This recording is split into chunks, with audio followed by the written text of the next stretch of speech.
Երրորդը ներսում եկեղեցու վրա հարձակումով նա շեղում է հանրությունը խայտառակ կոռուպցիոն սկանդալներից։ Տեսեք, իհարկե ինքը որոշ չափով ձայներ կորցնելու է սպասվող ընտրություններում եկեղեցու վրա հարձակվելու հետևանքով, միանշանակ է, բայց երևի թե ինչ որ հաշվարկ է արել, որ ավելի լավ է ժողովուրդը եկեղեցու մասին խոսա կամ իր կոռուպցիայի մասին, որովհետև այս իշխանությունը, այո, այս իշխանությունը ուղղակի սարսափելի ձևով թաթախվել է կոռուպցիոն բաների մեջ, այսինքն միայն անիֆի օրինակը բավական է, եւ իհոք շատ կարեւոր է, որ մեր ֆրակցիայի պատգամավորները բազմիցս օգտագործում են բոլոր հնարավոր տարբերակներ այդ կոռուպցիոն սխեմաները բացահայտելու համար։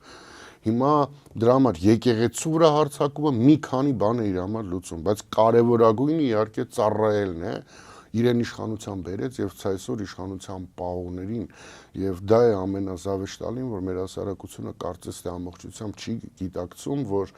վիլայետ դառնալու ճանապարհը հենց այսպես է լինում։